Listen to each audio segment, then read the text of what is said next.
hashtags. They are UR22 and UR22LDN. Do put your phones back on silent, but do feel free to tweet or otherwise engage in social media. And of course, you can ask questions both in the room and through the website. And if you scan this on your lanyard, that will give you access. It'll take you straight to the program. I think that's all the information I have to give you for the moment. Now, in this session, we'll explore new findings from the 2021 Lloyd's Register Foundation World Risk Poll on perceptions of risk from AI and personal data misuse. You heard a little bit of that from the audience earlier on. We'll discuss what must be done to manage this new area of risk while still maximizing the potential of these innovative technologies to help manage old ones. So, we'll hear from Lloyd's Register Foundation's Director of Evidence and Insight, that's Dr. Sarah Cumbers. Sarah is an advocate of evidence-based policy and practice, and her team works to use data and evidence to help better understand the complex factors that affect safety. This includes driving improvements in the availability, quality, and accessibility of data, synthesis of evidence, and implementation of evidence into practice to improve safety outcomes. Also on our panel today is Aidan Pepin, who is the Public Participation and Research Lead at the Ada Lovelace Institution, an independent research organisation based here in London and also in Brussels, working on issues of data, AI and society. Aidan leads Ada's work to bring public voices and perspectives to debate about data and AI through projects like the Citizens Biometrics Council, which I think we'll hear more about, the first poll of UK public attitudes towards facial recognition technology, and citizens' juries on responsible governance of data during a pandemic. And finally, Shaha Avin. Now, Shaha studies artificial intelligence risks and how to manage them. He's a senior research associate at the Centre for the Study of Existential Risk at the University of Cambridge, working with others to develop greater understanding and awareness of global catastrophic risks. He has co-led cross-institution reports on the malicious use of AI and trustworthy AI development. So, that's who we have here. Very, very impressive panel, huge subject. We'll start with an overview from Sarah. Lovely, thank you. And I'm going to take to the lectern so I can see my slides. So the use of, is it still working? I think you need to get a little bit closer. Is it not coming through this one? It is coming. Okay, thank you. So the use of personal data and artificial intelligence technologies have often been heralded to improve standards of living, productivity, and sometimes they're also claimed to improve inclusion and fairness by presenting a more accurate picture of the world in which we live and removing human biases from decision making. But the past introduction of modern technologies, so take genetically modified food or nuclear power, for example, have taught us that quite often it's not the development of the technology itself that can be the challenge, but it's actually public opinion. And if we don't get it right in managing public opinion and attitudes towards new technologies, then the introduction of these new technologies can stall and falter and essentially lead to a situation where the promised impact of the delivery of these technologies is not received. And I've included a few headlines here of recent stories talking both about the risks and benefits of artificial intelligence and data-driven technologies. So Lloyd's Register Foundation is a global safety charity. We work to invest in education, in research and in innovation programs around the globe to make the world a safer place.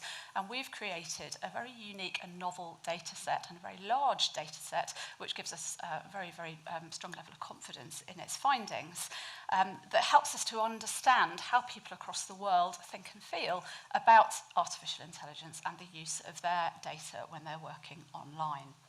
It's called the World Risk Poll, and we're making this data available so that actors within the system, governments, regulators, businesses, researchers, etc., can work to both construct and develop and then implement these technologies in a way that responds to public sentiment.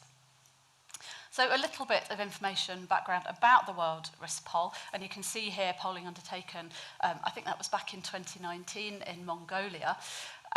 We commissioned the global polling company Gallup to ask a series of questions to people around the world, a random sample in each country, a series of questions about risk and safety.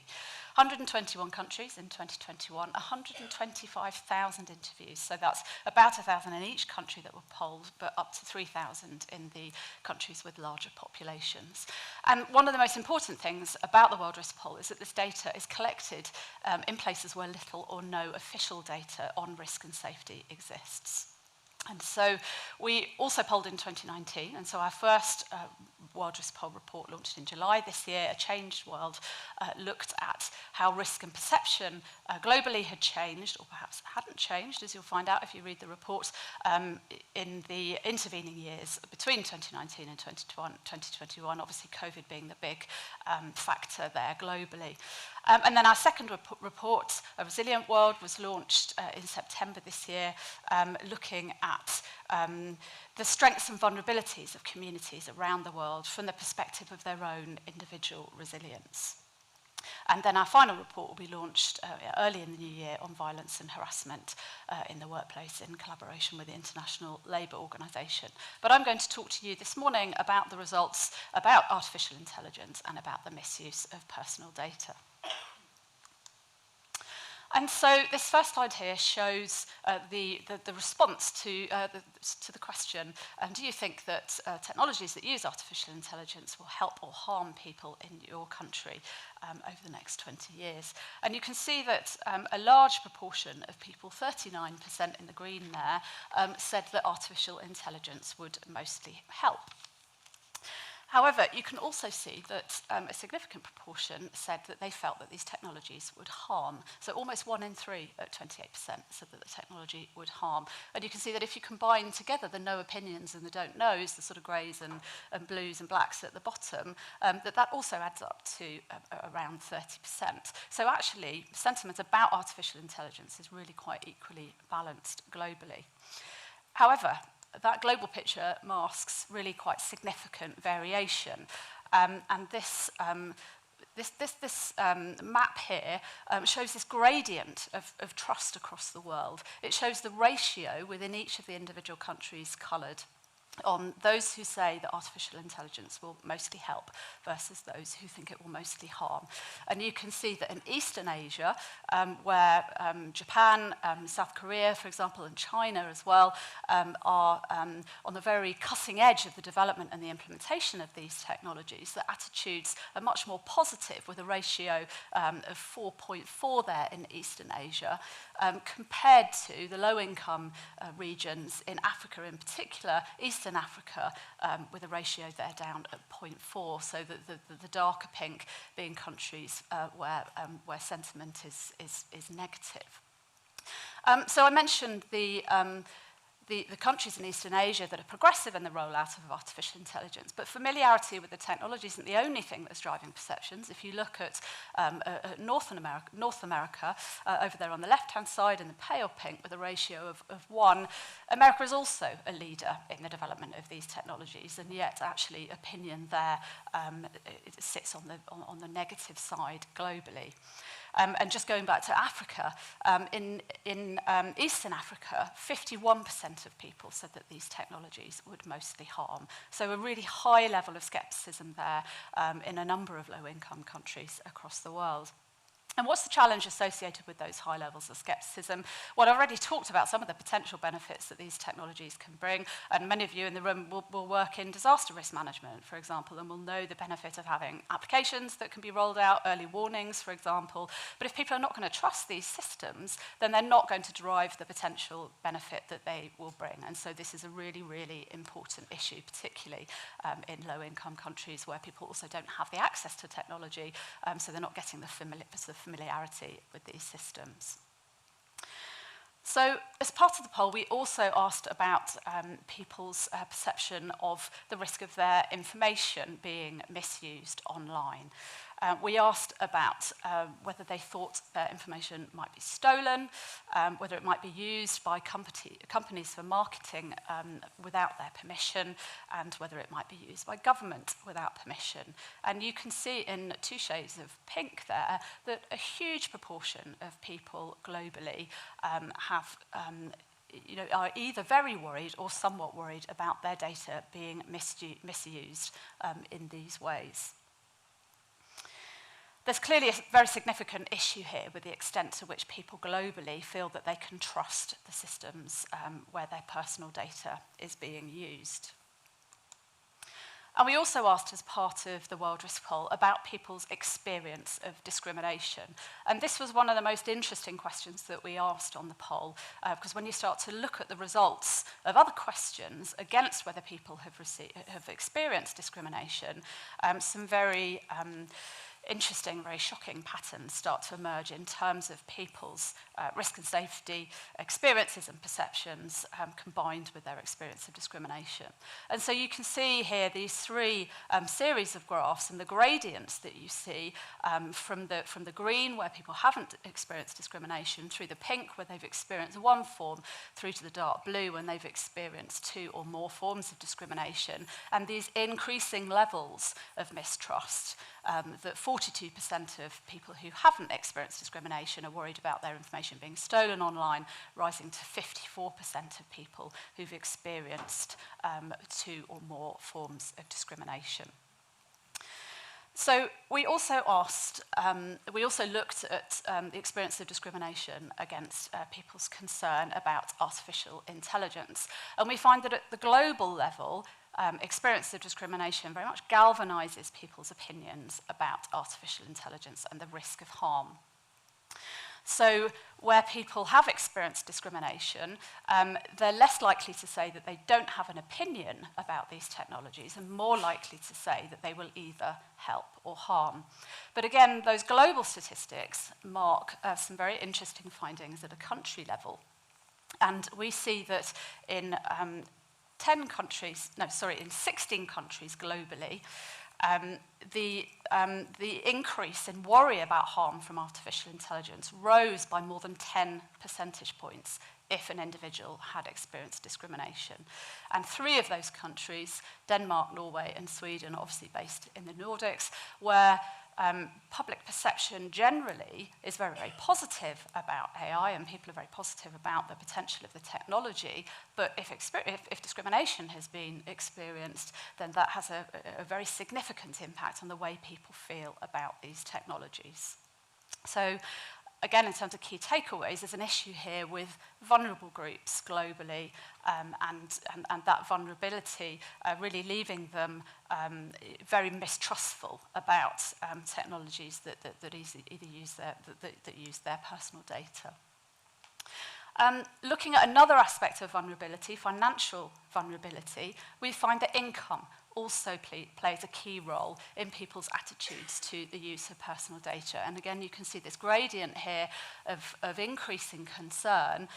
In the green there on the left, 35% of people who are living comfortably on their current income are concerned about the theft of their data online, rising to 56% of people. So a hugely significant increase there, up to 56% of people feeling concerned about the theft of their personal data if they're finding it difficult to get by on their current income.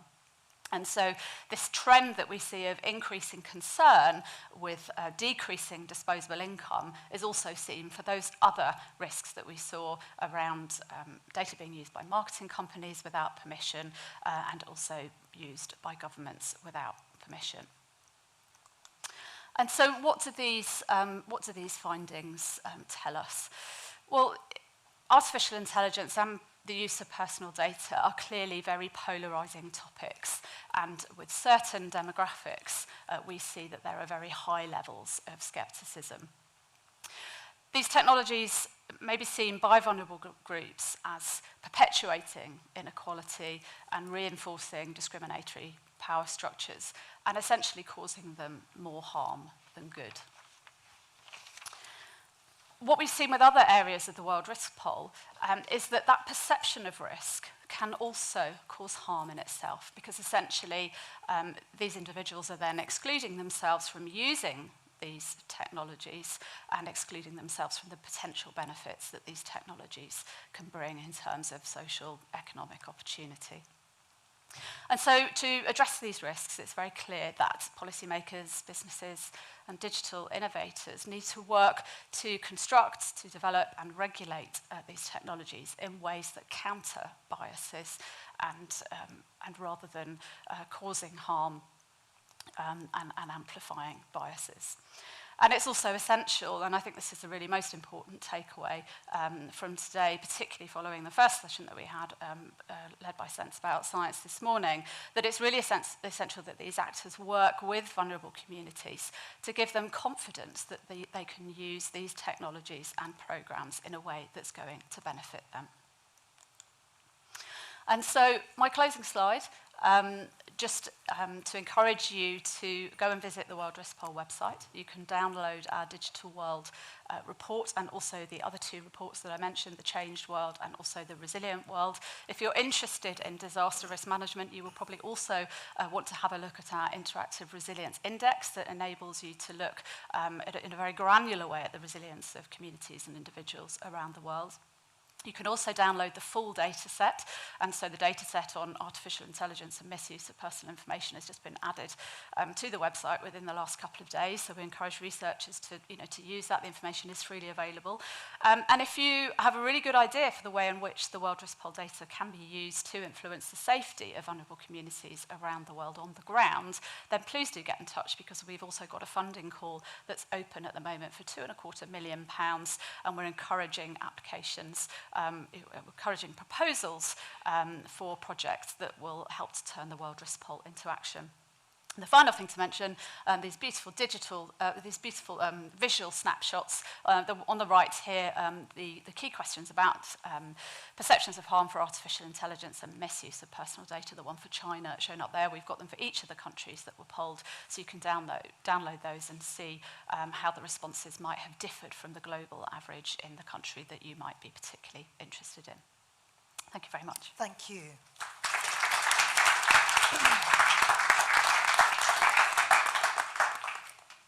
Absolutely fascinating, Sarah. Thank you very much for that. I mean, so as we can see from that, the world is pretty much split between on its views whether AI will mostly help or harm. What's your answer? What do you think? That is a great question. The more time you spend on a question like that, I think it's obvious the answer is it will neither help nor harm. It will do both, because it's an extremely complex technology, set of technologies. And so I'm delighted that this research was done. I think it shows a lot of messages that people have been theorizing about or believing would be the case, but we couldn't evidence before. And we're going to go into that, but I want more, because I'm a greedy researcher and I want to see all of this extra data. Which particular risks? How will they play out? What are people concerned about? I think the survey question was around machines and robots that think and make decisions on their own. That specifies both the physicality of the technology, where we know most of artificial intelligence is in computer systems that are mostly hidden from us, and it also emphasizes the autonomy, whereas I think there is a very promising trend in AI design to move to human-centric, where these are tools that assist people rather than do things on their own. So there is a very wide range of AI applications, but I think we are getting it wrong. I think the evidence shows that the world is very divided and people are very concerned, both not just because of stories and narratives of AI that they have in their mind that might cause them to fear what might happen, though I think that's a big picture and I think we will touch on that, but also investigative journalists and legal cases are showing us that AI is already harming people, and whether you think you will be on the benefiting side or the side that is harmed very much depends on where you are in the world, both in what country you are and what your position in your society. So I think we should delve into all of this complexity over this session. Aidan, what's your opinion? I mean, I completely agree with Shaha. I mean, when you find polling data, particularly towards technology, when kind of the attitude is split, in this case, in thirds between benefit, harm, and don't know, it shows exactly that the answer is that these technologies don't have the potential to do one or the other. They have huge potential to do both, and people really recognize that. And my hunch is the reason it's split so much is because most people are going through a little bit of that thought process, going, well, it might be good for medicine, it might be bad for data protection, it might be good for new scientific research, it might be bad for surveillance, so I don't know, and then kind of landing somewhere around the middle. So I completely agree that kind of then diving into, well, what are the particular risks, what are the particular benefits that people see is really interesting. The other thing I would maybe add, or two brief things I would maybe add is, Sarah, at the start of your talk, you mentioned how kind of with other technologies, genetically modified crops, nuclear power, whatever it is, you can kind of see how public support, trust in, acceptance of these technologies tracks quite well with how well those technologies are rolled out, how successful they are. And I think sometimes that's seen, public trust, therefore, is seen as a barrier to having technologies be successful. I think that's partly true, but I think another really important part of it is that public trust, public acceptance, public attitudes are a signal for what is or isn't working when it comes to technology. And with AI in particular, what we're seeing not work is that the benefits and the harms are disproportionately distributed. And I think that second or third chart you showed of the world where certain countries are very green in terms of positivity and certain countries were not so, I think that probably reflects where people feel the benefits are going to be felt and the harms are going to be felt around the world.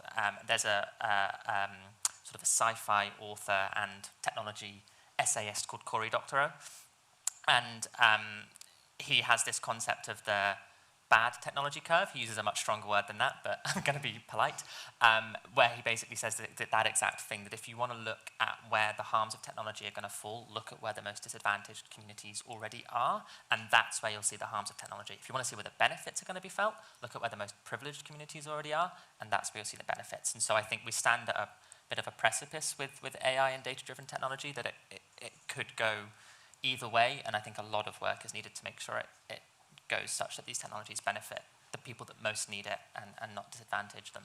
I mean, that's really, really interesting, but what about, so if you're basing this perhaps on familiarity with technology, when you look at people in Eastern Asia, they're so much more positive about it than people in the USA, and I wonder why that is. I think I'll take a stab and then pass it over to Aidan. Yeah. So that's... Here comes the water. Here comes the water. So I want to first acknowledge the fact that of the background narratives that are driving this. And this is not avoidable because we saw 2 slides back, a white robot providing assistance. Of course, this is not what the technology looks like. But this is how we imagine it, because it's very hard for us to imagine technology not through embodiment. In fact, the visionaries of artificial intelligence go way, way back, and are very different in different parts of the world and in different communities and different cultures. But I want to set that aside and look at people's experience with technology and people's experience of regulation of the technology. So we can think of a model of this technology or any technology as the people who develop it, the people who use it, the people who are affected by it but are not the users of it, and are really the people who's in charge of regulating it. And I think if you look at East Asia, if you look at North Europe, there is a sense in which they are both drivers of that technology. They are developing the homegrown models, they are using AI to solve problems in the society, but also I think there's quite a lot of trust that there is regulatory attention to the problem, it is fairly sophisticated, and it listens to the citizenry. This is against the backdrop of various imaginaries of the technology that either help or hinder, which in the East Asia case are very positive, arguably much more positive than in Western, more individualistic societies. But that's a very significant simplification. I think the Global AI Narrative Project would kind of take me to task for not appreciating the complexity of the narrative aspect of things. But from the experience, I think if you are in Northern Europe, you see the EU AI Act coming. You see long-term consultation. You see journalists and politicians talking about kind of the threat of this technology coming from the US, affecting communities, and how we need a society-wide conversation about how to get it right. Similar things are happening in Japan South Korea and China, for them it is also, particularly I think South Korea and China, coupled with significant technological growth. So you're seeing the benefits very strongly. If you compare that to the US, that is also very much at the forefront of driving the technology, there is a sense in which this is coming from Silicon Valley, and they are being allowed to do this to the rest of us, where the government is more stepping back, maybe driving some industry-wide conversations, but not really representing societal concerns and kind of really striking back against regulation, because there's a notion of freedom of innovation. I think the US result in the poll is the most striking to me. The fact that attitudes in North America, who are at the forefront of AI innovation, are the same as Latin America, and not much better than parts of Africa, which, I mean, those results for Latin America and Africa are very easy to explain, right? These are people who will have AI applied to them, right? They will not be the beneficiaries, they will not be the champions. There are exceptions to that, and I think people are acknowledging that this needs to be done. There is so much underlying infrastructure in terms of education, in terms of material technologies, data centers, in terms of good governance, in terms of data management that is required to be an AI innovation hub, that I can see why the Global South will feel like AI will be done to them and they will mostly be harmed by it. But for North America to have a similar experience is really, I think, a failure of regulation. And that's a very powerful story that we can now point to. Just before you leap in on this, I just wanted to ask Sarah something, looking at China specifically, because of course, when you look at what's happening there politically at the moment, that might suggest that those results are no longer the case. Yeah, and this question that we ask about perception of risk about artificial intelligence is one of our pulse questions. So we asked it in 2019, we asked it in 2021. We didn't see a huge amount of change in terms of the global statistics. There were some areas that were more positive, most notably Europe. You mentioned the Act, previously, and we think that's probably why. It's going to be fascinating to follow up with that question again in 2023, if we're allowed to ask it, because there is a certain amount of censorship that happens with the poll questions in certain countries around the world. If we're allowed to ask it again, it'll be fascinating to see whether it's changed. Can I just mention one other thing? I don't know whether you were going to bring in the results from the poll about religion in your response to this question, but I didn't mention during my presentation, but a lot of people in North America answer to the question that Gallup posed about whether religion is an important part of daily life. They answer positively. And we see a correlation between the response to that question and whether people will think that AI will help or harm. So the more religious an individual is, the higher proportion of people saying yes to that question about religiosity, they also say that they feel that artificial intelligence will harm. America is also, I think, fourth in the world in terms of their experience of discrimination. So I think 46% of people who live in America have experienced some form of discrimination. So that's also going to be a driver of perceptions in North America as well. Fascinating. Aidan. Yeah, I mean, there's a lot of thoughts going on in my head because this is really interesting hearing both of your perspectives on this. I mean, I think the thing I would add is to your original question around familiarity and kind of understanding of AI. And this point on kind of religion, attitudes to so AI is complex, and I think there are however many people in this room, if you asked each of us, we would give a slightly different take on what we think artificial intelligence is, what we think technology is. So already there's going to be such different set of perspectives of what we think this technology is and how we think it will impact upon us and upon society. And all of that is influenced by who we are as people. So yeah, our religion, our socioeconomic background. I mean, I'm giving you the basics of social science here, which you probably are all very familiar with. But I think the point I'm trying to make is that when it comes to sort of the question of familiarity and understanding of AI, all of that gets wrapped into it as well. And it's this question of, so there's something that came up in one of the talks this morning around people's understanding of science is kind of a crucial thing that we need to overcome. And there are different levels of understanding of science around the world, and that tracks with things like education level, socioeconomic status, and so on. I think what's really important to remember is that we shouldn't confuse understanding or familiarity with something like AI with kind of acceptance of it or lack of nuanced attitudes towards it. So just because someone doesn't feel like they have a good understanding or good familiarity of it doesn't necessarily mean that they that's why they're negative about it, if that makes sense. So it could be something deeper than that. It could be around how much we feel we're going to be able to shape the way this technology affects us, how much we feel we're going to be able to control how much data goes in or out of our pockets. And that's wrapped up with pockets. I mean, our smartphones are in our pockets. I think that controls very much how people feel they're going to be affected by these technologies. So just because they're not familiar with it or don't understand it, I think, sometimes gets given too much weight in this debate around how people feel about AI, because a lot of it comes down to actually how they're going to be affected by it. And it's much more complex than I don't understand it, therefore I don't have an opinion. It's much more nuanced than that.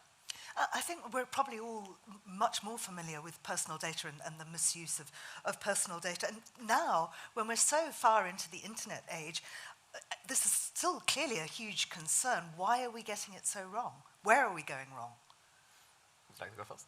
Yeah. So I mean, so I found the findings that around sort of two-thirds, three-quarters of people around the world are concerned about their personal data being hacked or used by marketing companies or governments in ways they're not comfortable with. In a global poll, to find 75% odd of people concerned about something is huge. So I think the fact, I just first of all wanted to highlight that I think that's a really staggering finding. And it shows the level of concern that's out there around personal data that we all have. And I think that's because people recognize that although data and technology are sometimes abstract things, I mean, this morning we've been talking about flood risk and heat waves and climate change, this very real, present danger.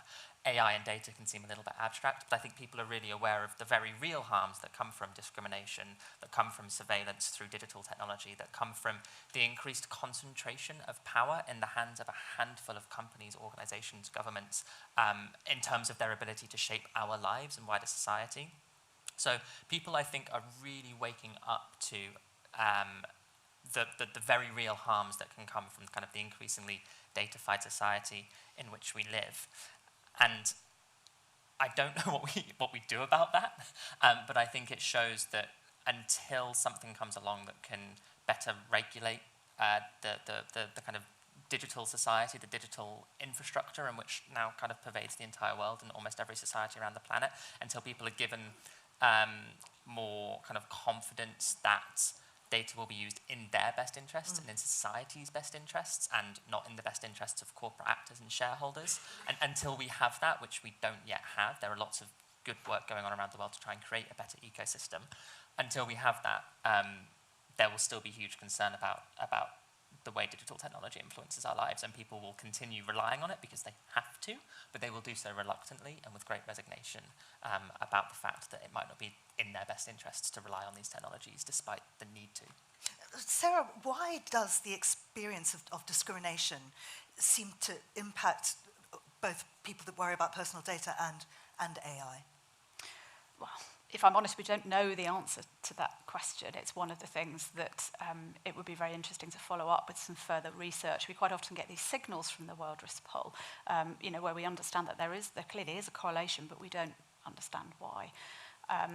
I think you can, I was thinking about this morning in terms of artificial intelligence, and actually if you've experienced discrimination, as I mentioned in the slides, it galvanizes opinion. It's different, actually. People's reaction is different, to that question about mistrust of data. So there's something different happening there.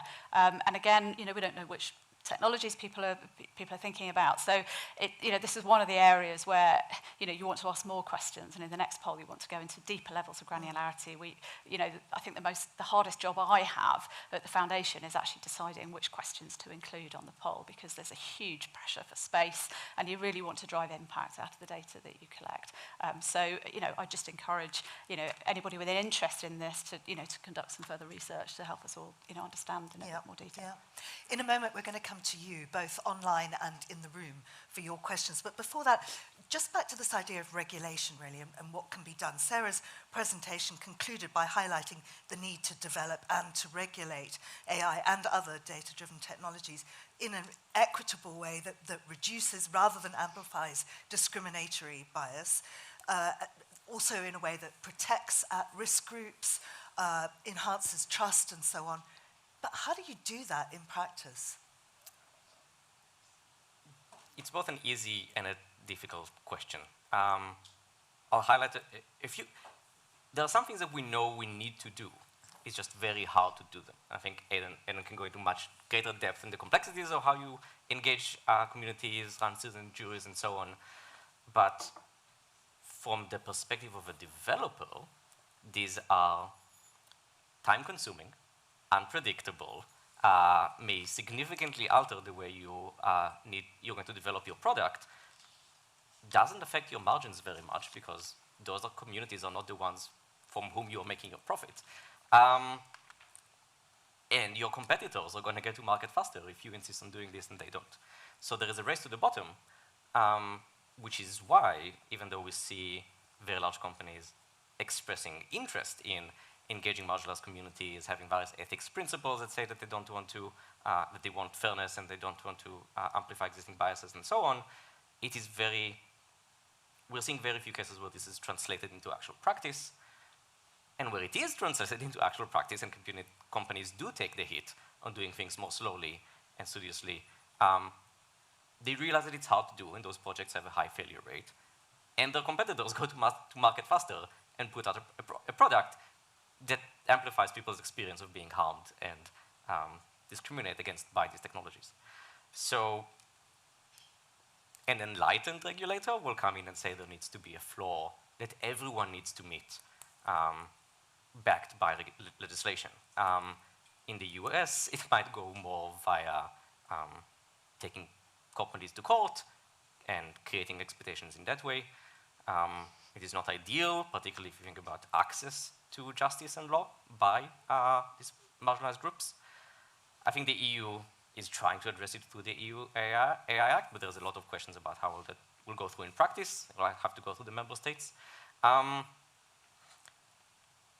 I think there are visions of a much more democratized, decentralized way of developing the technology, whereby communities can teach themselves, own the technology, get to the point where they develop for themselves to mitigate all of those biases, or are hired into these very large companies and are active participants in the process of development. There are very large barriers for that happening as well, whether it's the kind of very large capital intensity required to develop new AI products, and the fact you need a lot of data that small communities may not have access to. So we know what the solutions might look like. It is very hard to get there in practice. Well, I mean, what are some examples of good practice, of best practice in this? Around kind of data and AI, I mean, it's a great question. They are still emerging, which is my kind of optimistic way of saying they're few and far between.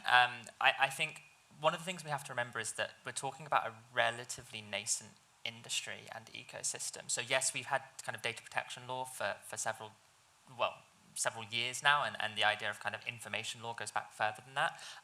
AI law is non-existent. I mean, until, yes, AI has been a concept that researchers and scientists have been talking about since the late 50s, but until the last decade or so, we haven't really seen it emerging into kind of across society in the way that we see today. So I think we have to remember that we're at very early days when it comes to sort of good regulatory or good governance practice around these technologies. One thing I would say is that this morning we heard about aviation industry quite a lot, and I think we can look at industries like the aviation industry or like the food standards industry, and I'm going to give a bit of a TLDR version of a comment piece I wrote for the World Risk Poll website, which draws on kind of those ecosystems that exist for food standards and aviation standards. You know, all of us could go and buy a sandwich from a supermarket nearby here or hop onto a plane and not have to worry too much about the safety of those things, because we know there's a regulatory ecosystem that exists that includes standards and includes laws and includes auditing and governance bodies, and it's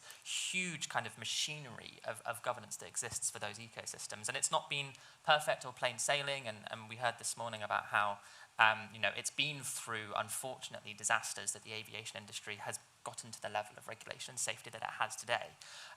My, I guess, hope would be that we don't have to go through the same number of disasters to get to a successful AI and data regulatory ecosystem, but I think the point is that we have to look at these other ecosystems that exist for really complex things, and try and see how we can port the best of that: standards, regulation, auditing, governance, public participation, all of these things that need to play a part in creating a kind of strong regulatory and governance ecosystem. And that has to be done on a national scale and on an international scale. So it's no small task, but I think there are lots of good people working on it, and there's lots of good movement happening in academia and civil society and governments around the world to try and get this built. I mean, yeah, exactly as we heard this morning, you know, learn from other people's mistakes. Exactly, yeah. All right, well, do we have some questions from the audience? If you do, if you could just wait for either, I think it's Emily and Christine have the microphones, and if you could just give them a wave. I can't really see because of the lights, so we have somebody right there. Christine, just give her a wave. There we go. You. May I have two questions potentially? First is probably for Sarah, and that's about correlation and causation. So you've made it clear that, of course, the World Risk Poll pulls up all these fascinating correlations. The example in the States of religious groups and AI is a really great one. What responsibility do we as a foundation and other stakeholders in this space have in navigating the distinction between causation and correlation, and how helpful is it, given that we can't explain the whys of these correlations, to put them out there?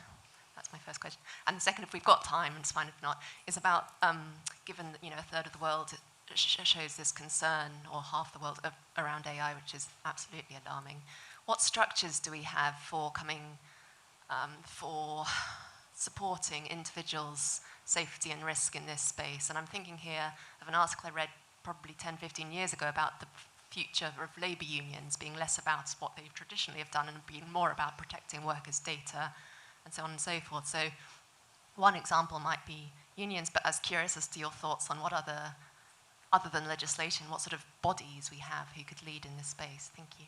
Thank you. Shahar, do you want to take that last question? I'm happy to take the second one. Yeah. I think as we've been through a phase with climate about thinking about individual action, the case here is also not going to be so much on individual actions because AI development is extremely centralized. Most of the data sits with relatively few companies. Most of the computing hardware required to create the most advanced models sits with very few companies. It's hard to count more than 12 across the US and China. And so you need a lot of power to be able to curtail the behaviors of those actors. Part of it, I think, has to be government, but it can't be government alone. And so I think civil society, industry groups, like the Partnership on AI, a little bit of hope for international fora where some of these discussions are happening. OECD are doing some promising work in this space. The UN might end up doing some promising work in this space. And I think in all of these fora, it will be very important to amplify the voices of communities who have been affected by these technologies, because through self-selection, and not just through self-selection, they are not the ones developing these technologies, and so they are underrepresented in the people, in those 12 companies who are developing these technologies and bringing it to market, and arguably in the governments that are meant to regulate them. But I think it will be very high-power entities creating a balance against very high-power entities, not individuals who are making the change. Thank you. Sarah, the question about correlation and causation and responsibility. Yeah, thanks, Olivia. I think we do have a responsibility. And in fact, we've just kicked off a project looking at leading indicators of safety within occupational health and safety. Leading indicators are quite often used by companies within their management systems as a way to consider which factors are having an impact on their safety outcomes. But the research that the Foundation has done has indicated that actually there isn't a good evidence base for leading indicators, or certainly not a published one, and it's something that we've just commissioned the Thomas Aston Institute at the University of Manchester to look at for us. I just want to say a little bit about the difference between correlation and causation there, for those of you who may not be familiar. So if you think about global temperatures, the rise in global sea temperatures over the last few years. At the same time, we've also seen a decrease in incidence of piracy. Now, does that mean that because the water is getting warmer, we don't see as many pirates at sea? No. If we did, that would be causation, that's just simply a correlation that those two things are happening at the same time. So the point about leading indicators within occupational health and safety is that if you don't set up essentially a small experiment, it doesn't have to be very complex, to actually make sure that you do understand whether your change is actually causing something to happen or whether you're just measuring two things that happen to be moving at the same time, you can't be certain that actually the action that you're taking is causing something to happen. So yes, Olivia, I think we absolutely do have a responsibility there, and it's something that we're actively looking at. More questions from the floor. Again, I can't really see. So we have one here. The microphone's just coming to you now. Thank you. Hi, good afternoon. I have a question about the change perception of people of risk. So if there is an accident or there is a big international situation, people have it in front of them in the news, they're worried about it, then 3 months later something else takes priority. So what I wanted to ask, Sarah, is how do you factor out this change perception of individuals, which is a very personal thing we all experience in our lives, right? When you do these polls, because you're sampling at a given moment in time with a particular international context. Thank you. I mean, a good example is COVID. When we polled in 2021, the Delta variant of COVID was surging and receding in countries around the world. And we do see an impact on the data. And so our Change World report comes with information about exactly when the poll was undertaken, so that when people looking at that data for 2021 think, well, that's a bit of an odd result. I wouldn't have thought that, people would have responded in that way, they can understand the wider context that was happening within that individual country. So absolutely, it is an issue. But as I said earlier, at the global level, these things tend to counter themselves out. And back to the floor, and do remember, if you are tuning into us online, then you can ask your questions through that portal. And I think Beth's got some online questions. Thank you. Yeah, we've had a question in about bias. So I think, Sarah, one of your slides mentioned this. So the question is, how do we limit or eliminate bias in artificial intelligence, which can have significant unintended consequences? I'm happy to pick up on that. So for clarity, I'm not an AI specialist, but the reason that we see so much kind of unfortunately bias and discrimination perpetuated through AI systems is that the way they are designed is essentially they're trained on data about the past. So if you train your data set on existing on data about existing things which are already biased or discriminatory, then all the AI will do is reflect that bias and discrimination back to you. So we've seen really awful examples of this, for example, where certain AI algorithms for facial recognition, for example, have only been trained on, for example, people that have white faces. And so when you then apply that facial recognition algorithm to people who are people of color, then the AI system will not work for that. When you then deploy that system into a setting where there's already bias and discrimination, such as, say, policing in the United States, you then have an AI system which will inadvertently cause to the arrest of Black American men, and this has happened wrongfully because the AI system says, yes, that's the man that committed the crime, when it actually is not at all. It's just the AI system is not very good at recognizing people of color. So that's one example of how AI systems kind of take in bias data and then just give out and amplify bias and discrimination. One answer to how you solve that is you train the system better, and I think most AI labs around the world now should be working double or triple time to make sure that the data sets they're using to train their AI algorithms are not biased, are better reflections of society. The more complex answer, I think, is about recognizing a much more kind of wishy-washy grey fact that the AI systems do not operate outside of society. They are part of society, they're part of socio-technical systems, and we need to try and address bias and discrimination in that whole socio-technical system to ensure that one tool, the AI tool that sits within it, does not continue to perpetuate and rectify it. So yes, AI developers should be training their systems better, but I think those that are deploying AI systems, that are buying them, that are using them, need to think about how might this AI system amplify existing biases or discrimination in the setting that I work in, whether it's a hospital or a police force or a government body or whatever it is, because it's that inability to think through how might this be perpetuating existing biases that causes lots of problems in the past. Thank you. Give us a wave. Yeah, we have one over there. Thank you. I've got a question for Sarah. Two questions, actually. I was really struck by I think the relative negativity, and I think it was Eastern and Southern Africa, to AI. And I found myself thinking, to what degree, if you were trying to reach vulnerable communities, the survey would have to train enumerators to translate the word AI into, say, Swahili. It could be that some translations have particularly negative connotations culturally, whether you factor that in. And then this whole question of what do people associate with AI? For instance, is there a big overlap with social media and some of the underlying algorithms that people feel are applied on them? And social media, may be negatively perceived in some of those territories, and local media much more trusted.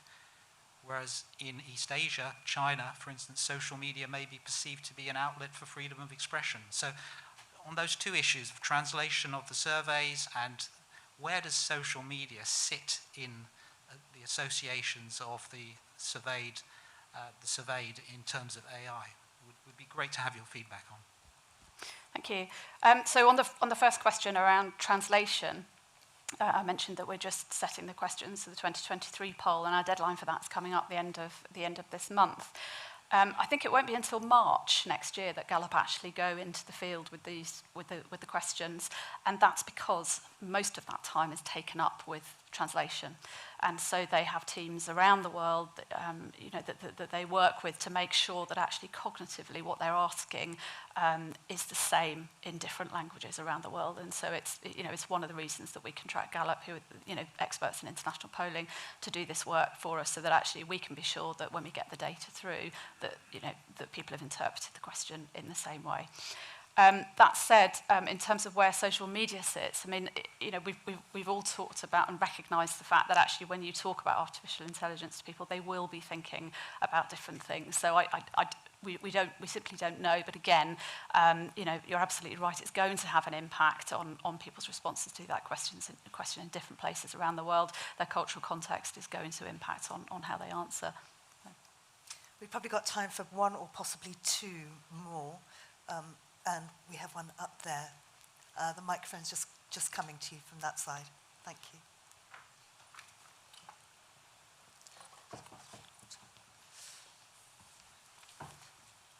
Thank you.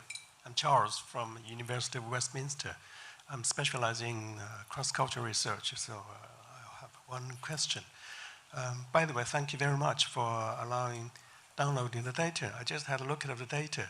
And I wondered, most of the questions in the questionnaire, in terms of the measurement, you use a categorical yes or no answer.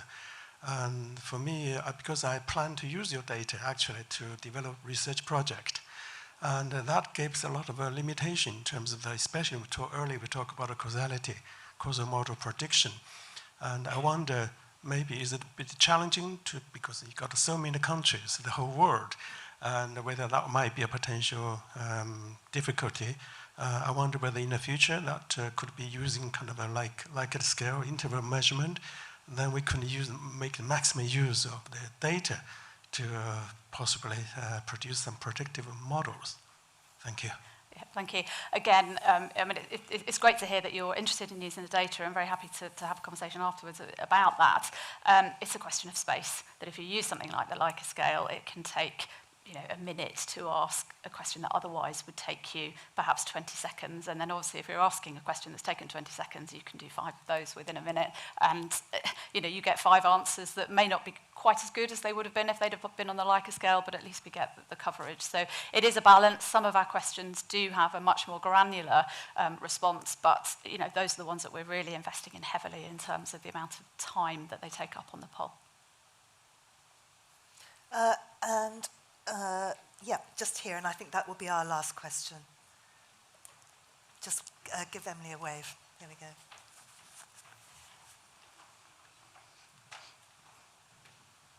Thanks, Emily. Good morning, everyone. It's Catalina Jaime from the Climate Center. So, Shahar, the name of the center is like quite a thing, no?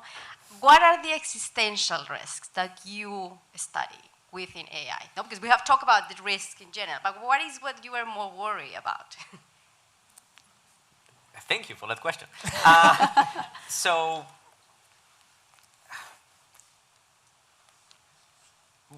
when I give talks about AI risk, I mean, I like to break them down, and I like to break them down into now risks, things that people are experiencing now, and I think this is mostly what's coming through the survey, is the now risks plus whatever narratives that are in the color, drinking water for the particular country or society. There are soon risks, which is technologies that we kind of know will be coming, but are not quite there yet. There isn't a kind of product market fit, if you will. And then there's the long-term risks that we have no, science does not preclude those technologies from existing, though we have no idea when they will come. There are some things that worry us on the soon category. Use of AI in weapon systems, use of AI in very large-scale surveillance, use of AI in rendering common information systems basically unusable. So everyone has their own version of the truth that they carry around with them, and it's different from everyone else's version of the truth. And then I think we're partway towards maybe solving some of these problems, so they are very hard, and they make other problems like climate change harder. If you can't agree on what reality is, you can't agree that the world is burning around you. But then longer term, science does not preclude AI systems that are better at solving problems than either any human individually or all of humanity collectively. If you have a system like that, it is by definition not controllable. If that system is not trying to do things in the world that you want it to do, by definition you would not be able to stop it. And this feels very sci-fi, maybe less now than 5 years ago or 10 years ago when people were talking about these scenarios, but it will be very hard now to shut down the internet. Broadly, we benefit from it, but if something happened to the internet such that it drove all of us insane, it will still be very hard to shut down. AI is a much more pervasive and multifaceted technology that is probably going to pervade much more of life than the internet currently does. So that's the shape of the argument of the risks we worry about. So much more to go into. And I hope that during lunch, which is coming up shortly, you'll be able to talk to each other and to our panelists, Sarah, also Aidan and Shahar. Do race back here, please, for 1:45. We'll be live streaming from Brazil, and apparently there'll be circus tricks and a scavenger hunt. So I'm not quite sure what to expect, but if you're back here in an hour, we'll all find out together. Thank you.